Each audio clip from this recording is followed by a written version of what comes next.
I'm Chris Carr, and I was diagnosed on Valentine's Day of 2003 with a very rare sarcoma called epithelioid hemangioendothelioma.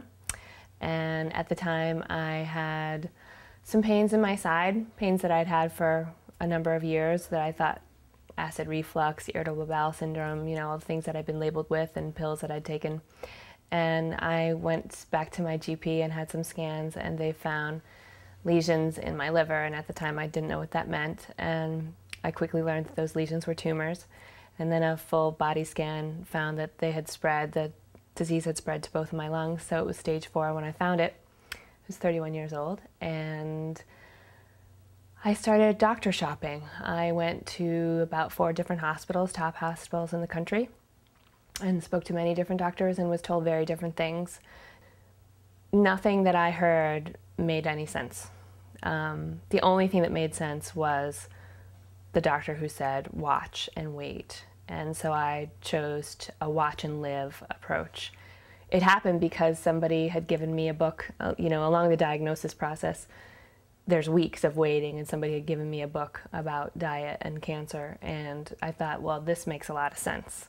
And so I spent the first 2 years of my diet journey, which was my own self-imposed treatment, practicing macrobiotics, and that was really helpful for me. And then I came to some plateaus with that, and I started practicing more of an alkaline raw diet, and that's when I started to see really amazing results in my health.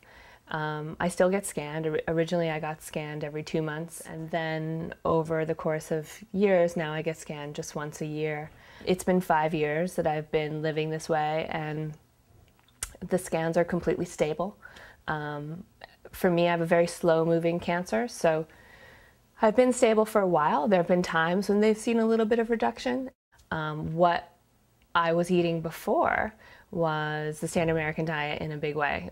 So a lot of power bars, a lot of foods created in laboratories, definitely meat, because I came from a pretty traditional family, and you had meat on every plate, on every meal, and not a lot of vegetables. I wasn't really into them, and if I was into them, I tried to kill them to death, and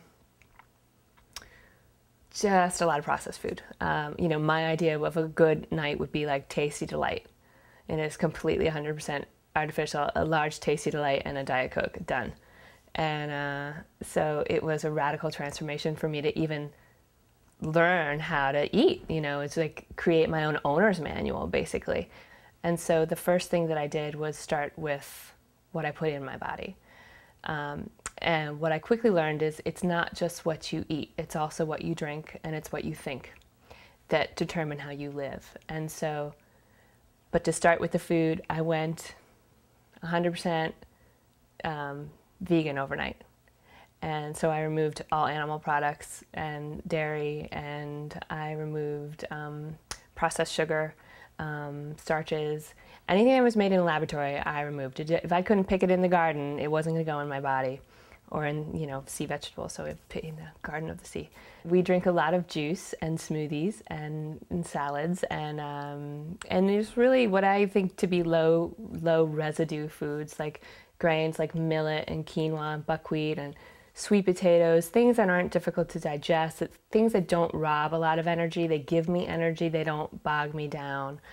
So it's been 5 years since I was diagnosed, and I feel fantastic, and I'm still following a mostly raw vegan diet with a lot of juicing and very little sugar, and I feel probably more balanced and more sustainable energy than I have in the past when I was on a meat diet and a processed food diet.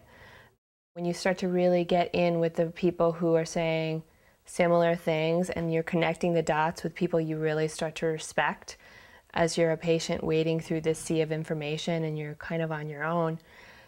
The China study, when I read the China study, it was the first time that I had information that I could actually prove to people, that it wasn't just something that I felt, or it wasn't something written by somebody who, though they had an enormous amount of experience, they weren't really, they weren't credible enough. And this is big stuff.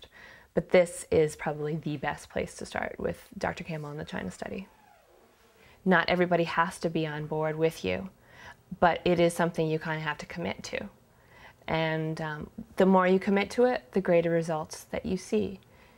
It's not going to cure everybody, and not everybody, everybody's going to walk away with this sort of like miracle experience.